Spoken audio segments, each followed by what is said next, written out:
Britain's tax burden as a proportion of national income is at its highest for nearly half a century, and our tax rulebook is one of the lengthiest and most complex in the Western world. Candidates in the Tory leadership contest have put forward proposals to reduce at least one tax or another. Boris Johnson has suggested raising the threshold at which the 40p rate kicks in from £50,000 to £80,000, and Jeremy Hunt favours a substantial reduction in corporation tax to 12.5%. But there's been backlash on these proposals. They argue that they're designed for the well-off and big business, rather than those on low or average incomes. So what can be done? Are these the right tax cuts to be prioritising? Is there a case for slashing taxes for the rich? Are we doomed to continue down the path of our tax system becoming ever more contrived, impenetrable, and even failing to sensibly maximise government revenue?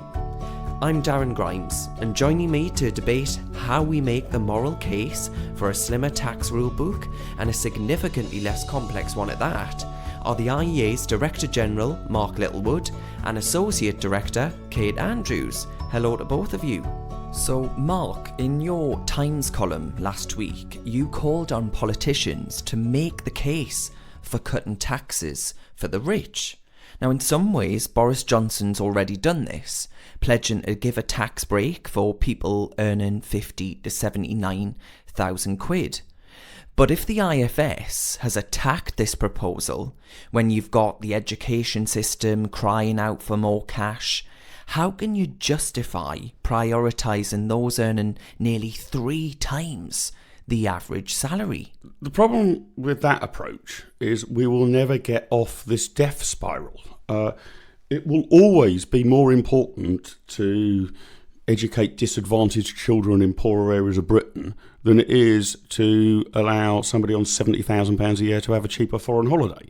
So if we're going to be on that a basic approach to tax and who we need to help about tax, I expect things to continue to get worse and more complicated. Slay the dragon with a straight blow to the head. Not get into the problem of, well, people on £20,000 a year have got this issue or that issue, so we can't give a break to £80,000 a year. The other thing about what it costs, let's be very clear what we're talking about here. I mean, the idea that lowering taxes is a cost isn't really true. I mean, it means that the government has less revenue, but it means that the individual taxpayers have more. And too often this is framed as it's expensive to reduce tax. Well, expensive to who? It's expensive if you are reliant on tax revenues to run your business, but it's damn cheap to the people whose tax bill has gone down. It's essentially, to that extent, a zero-sum game. We should not think about cutting tax as being a cost overall. It's a cost to the state. It is a benefit of exactly equivalent proportions to people who aren't working for the state. And then the point is, where do we find all the money from? Well, I don't want to just sort of wave a magic wand in the air and say it will all be fine. I'm a fiscal hawk. I'm still worried about the deficit. I'm very worried about the national debt. But I still think Arthur Laffer's napkin explains an awful lot. And it might well be possible in this very simple Laffer curve case that we could cut the rates and increase the revenues. I can't say that with absolute certainty. You probably only discover it when you start to do it. But it's at least conceivable that if you were to raise the threshold at the 40p rate, or cut the 40p rate to 35p, or cut the 45p rate down to 40p, or whatever else you might do, it's at least conceivable that you will see revenues go up because of the dynamic effect. And I don't like the IFS approach of just treating it as a static spot price. You know, if you're giving if you're taking £1 less tax from Darren Grimes, then that's a pound that we're not spending on disadvantaged children in schools. That's just not the right way, in my view, to look at the problem. Mark, you and I would agree that our money is our own. It's not as if 100% of money belongs to the state and they're just so gracious as to let us have some of it. Our money is our own and the state takes it, and they take it for some very legitimate purposes, defense, local infrastructure, and in other ways they exploit the taxpayer in a disgusting way and basically throw the money down the drain. Lowering taxes isn't obviously a cost. You're letting people keep more of their own money. But unfortunately, well, if we were living in a dream world, it would be a cost to the government, and they'd have to balance their own books, and they'd have to scale back and cut back and tackle some of those inefficient projects. But in reality, what they very often do is pass on that cost to future taxpayers. They do rack up the deficit. They don't cut spending, and that cost always falls on taxpayers down the road, unless, as you say, you go for a pro-growth agenda and you can balance it out in that way. And I completely agree that is probably the ideal way to increase revenue and to give tax cuts at the same time. But in order to do it, the next government would have to be willing to move into certain areas and tackle certain things that, at least for the past decade, they have been woeful on. The planning system is the most obvious one. If you were to truly liberate the planning system, and there's just swaths of evidence that this would hugely boost growth and allow people to be more mobile and be a big boom for the British economy. Is the next Prime Minister going to touch that? We'll see. But aren't we getting a bit utopian here? Because the politics around cutting tax are still pretty hostile. The public view cuts to corporation tax as we all sat around this table arguing to make life easier for the likes of Amazon. When actually, I think about tax, the 1%, the highest 1% of earners now pay nearly 30% of the income tax burden, almost 3 times as much as when the highest rate of tax was an eye-watering 83% in the 70s. But still, if you talk about the moral case for tax cuts, which means more revenue for the exchequer, if you look at the Laffer curve, all the rest of it, all of those proven economic theories, there is still a lot of negative press around tax because you are arguing to make life easier for those at the top who can evade tax if it's not low enough for them to pay it. That's the narrative, isn't it? You're not wrong about that. It is the narrative. It was highly controversial when the Thatcher government cut the top rate of tax from 83% to 60%. It was also controversial. I can remember as a teenager watching Lawson's budget when he cut the top rate of income tax then from 60% to 40%. And my father left the room saying, I leave the room heavier of heart, but also heavier of wallet, thanks to Nigel Lawson. And you know what? All of those arguments I had at the time. This is a giveaway to millionaires and blah, blah, blah. I'm going to suggest a risky strategy here. Let's not worry about that backwash. My theory is that actually most people on, say, average incomes are not that bothered about how much millionaires pay in tax. They're more bothered about how much they pay in tax. And were you to say, well, actually, a Premier League footballer's tax burden's gone down by £1 million a year, your tax burden's gone down by £500 a year. Although left-wing journalists might scream about that, I think actually Joe Soap would be more than happy with it. And it seems to me, actually, I'm making a kind of electoral point here, a presentational point rather than an economic one, that tax cuts are potentially not popular in contemplation. So if you say to people, would you be willing to pay an extra penny for the National Health Service or education or save the panda or whatever? Everyone says, well, yeah, of course. I mean, who wouldn't be willing to spend an extra penny on that? It's just a nudge up. So the opinion polls will indicate that as a stated preference.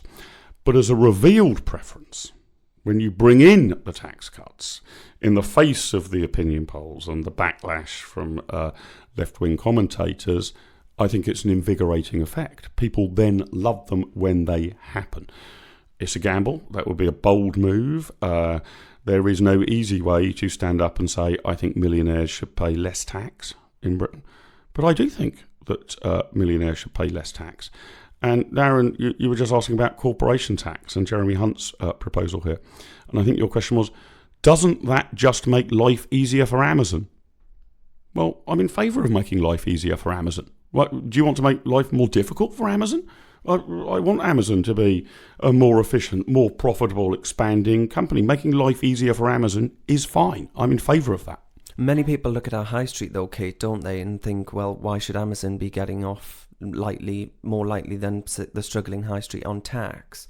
Again, that's a narrative. Mark and I debated this when we did our budget podcast last year about whether or not they were getting off lightly. And it's very clear that corporation tax is in itself very out of date, and the way that what we put value on and where people are making money now is far ahead of where the tax code is. So I think that there's an argument that we should be rethinking all of that.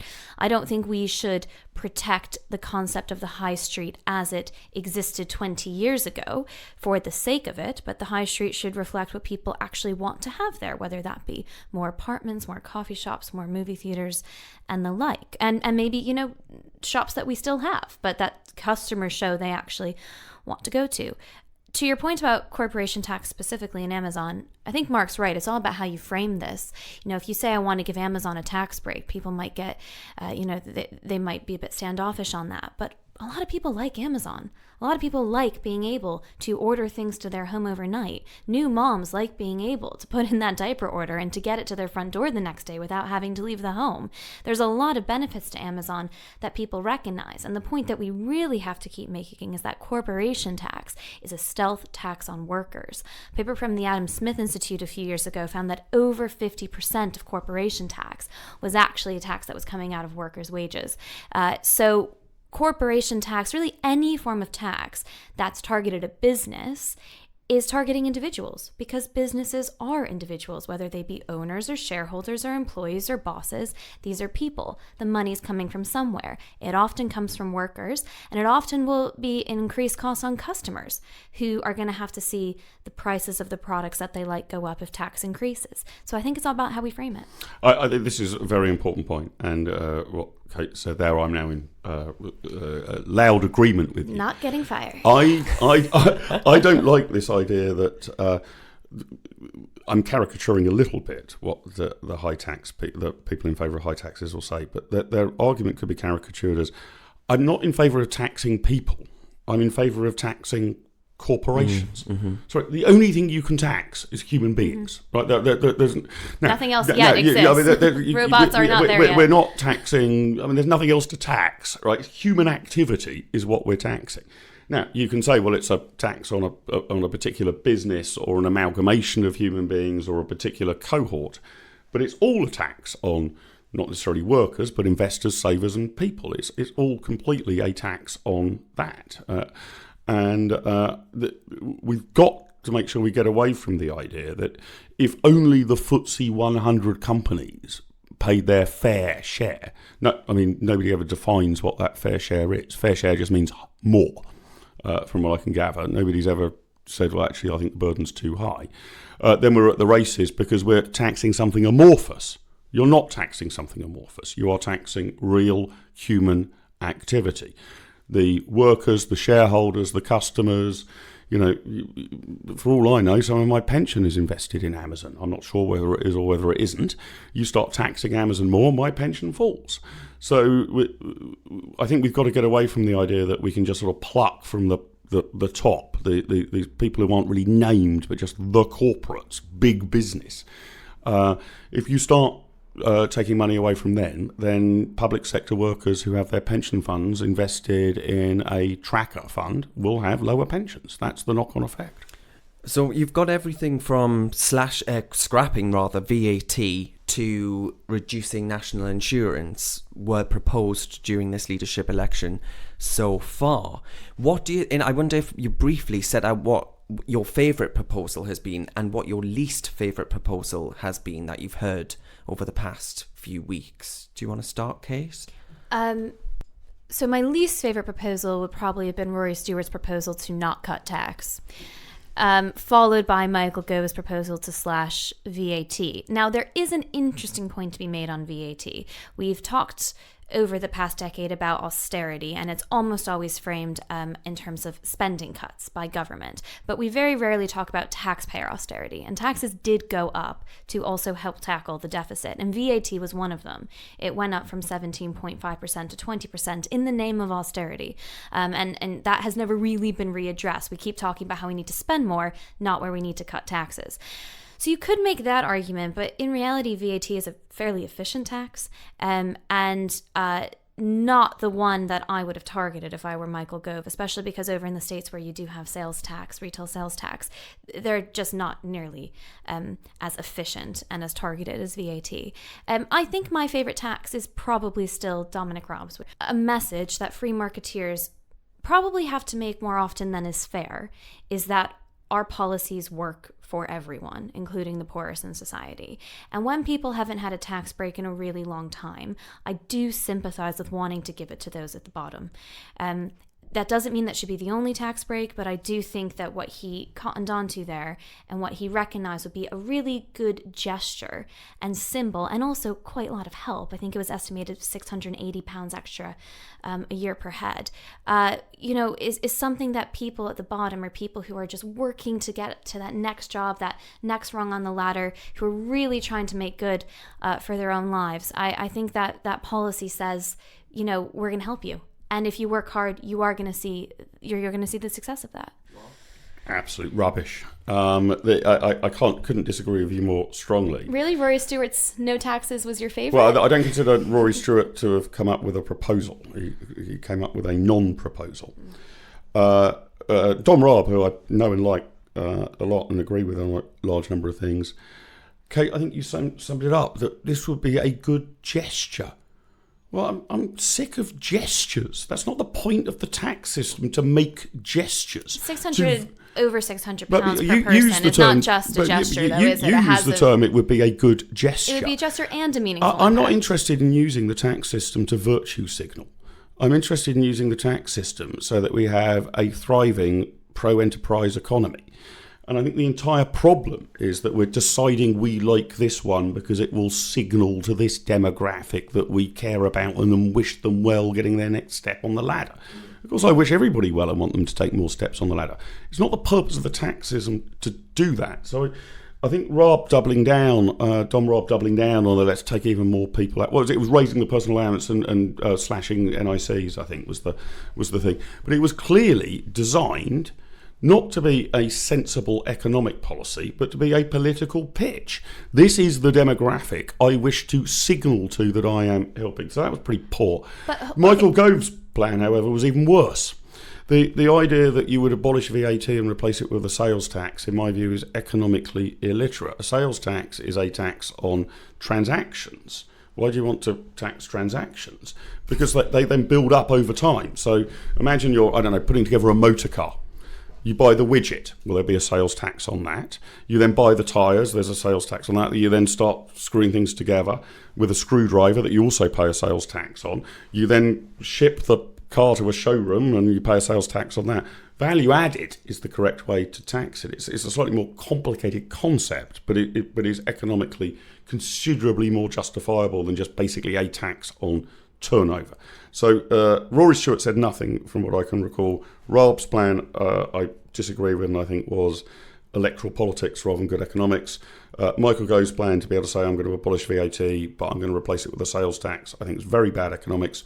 The best proposal, I think, was Boris Johnson's to raise the threshold for the 40p rate from 50,000 to 80,000. This may not be good retail electoral politics, but I'm not in that business. It is true that tax would help the relatively affluent, as we were saying at the top of the show.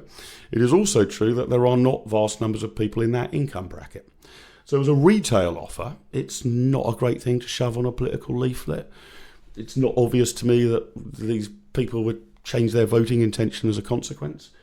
But as a tax policy, it's great, because too many people have been dragged into paying the 40p rate, which the initial concept was, this is for the super high earners. And it's now become, this is for the relatively affluent earners. Kate was right when she said sort of VAT was jacked up to deal with austerity. This is what always happens on taxes. Income tax was brought in as a short-term measure to ensure that we could win the Napoleonic Wars. I'm pretty sure those wars are over right now, but income tax, oddly enough, remains with us. So they're brought in for short-term emergencies and then stick. How do we actually shift away from being concerned about exactly who pays what and instead create a tax system that actually rewards a commitment to enterprise, productivity, and actually sell lower taxes to the public, because it's quite clear that we're doing a pretty shoddy job at it at the minute. I reckon simplicity is part of the answer to that, isn't it? That the problem is that the rules are now so complicated that no human being can understand them. And therefore, rightly, people are sceptical about people gaming the system. And therefore, that leads to people saying, I don't think you're paying your fair share. You probably found a loophole in some tax code somewhere to cheat the system. So I think simplicity would do it. I also wonder presentationally whether Her Majesty's Revenue and Customs should act very, very differently. I mean, obviously their job is to bring in the revenue, not to be a presentational or marketing agency. But I rarely receive a thank you from them. And they take tens of thousands of pounds a year from me. And the most I get is an acknowledgement that they have processed my payment, and occasionally a rather stiff letter that I actually owe them a few £100 more, and if I don't pay, they'll take me to court. That's the way they treat me as a taxpayer. In sharp contrast, when I used to sponsor a child in Cameroon, it cost me £12, £15 a month, something like that, a very modest contribution compared to my tax bill. I got letters of thanks, updates on how her education and maths classes were going.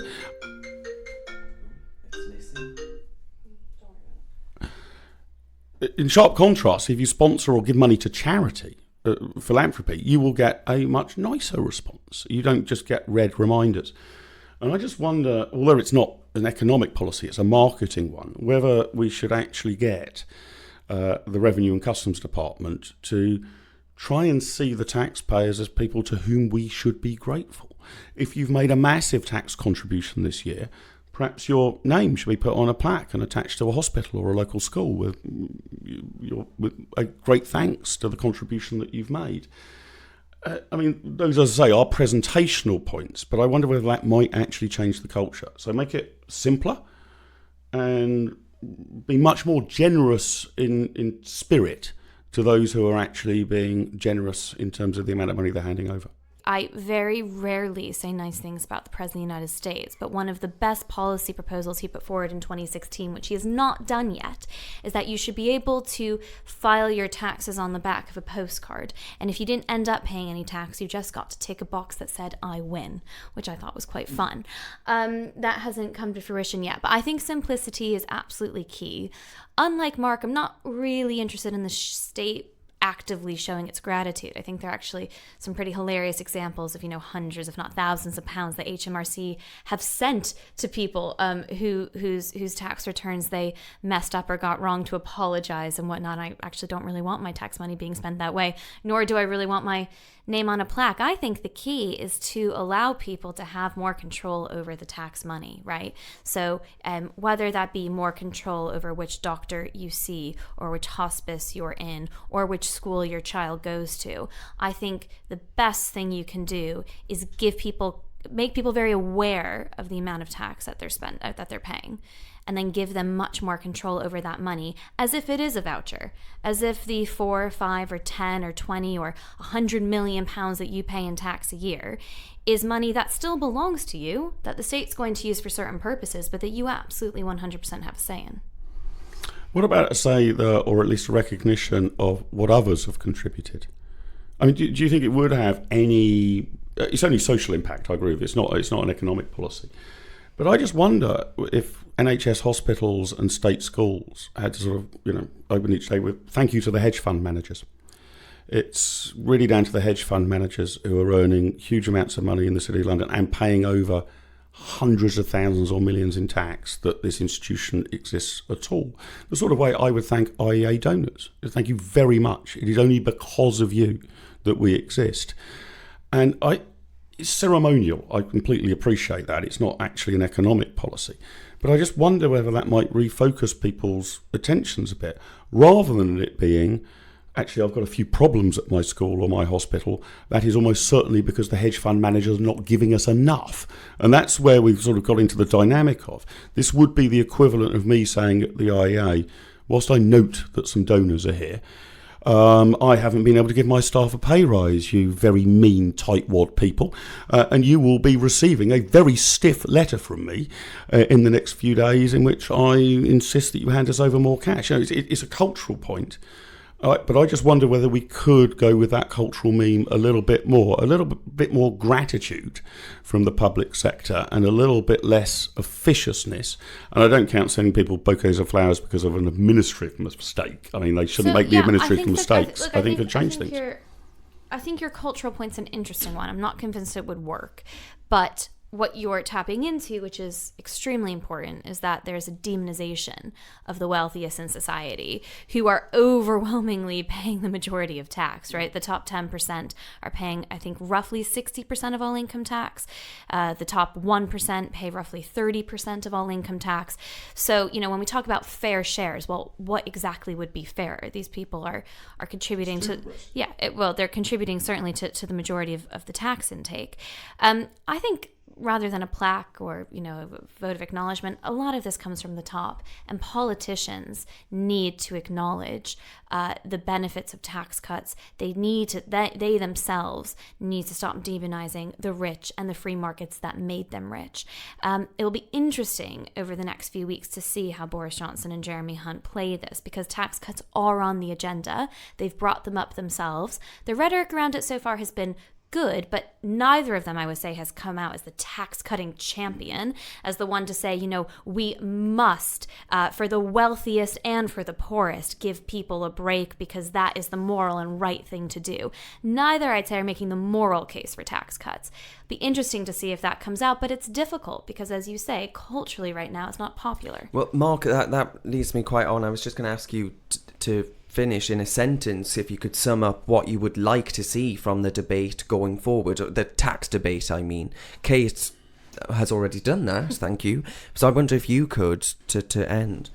The problem that politicians have is that they think rightly that if they rob Peter to pay Paul, they're sure of Paul's vote, and that is about true.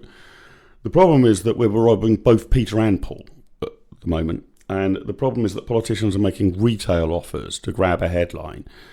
Even actually Boris Johnson's plan that I support was clearly, it's designed as something that can easily be got into a headline.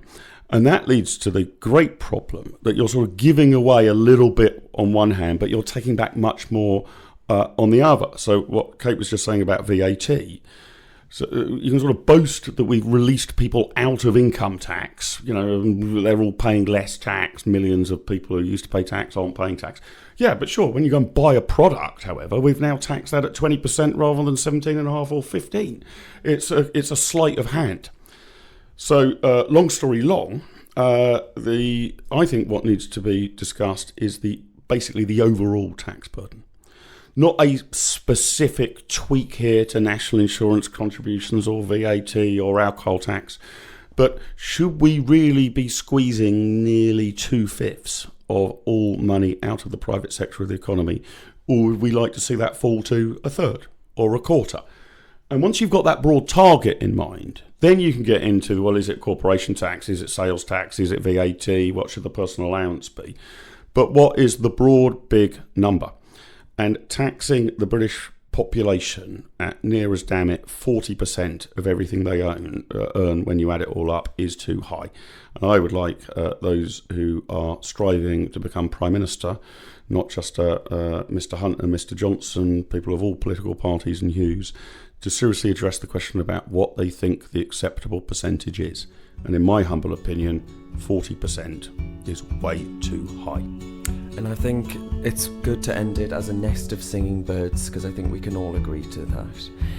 Right, thank you very much to both of you for joining me today. Darren. Let us know at IEA London whether or not you agree with us on cutting taxation. For more podcasts, films and reports, go to the IEA website at iea.org.uk.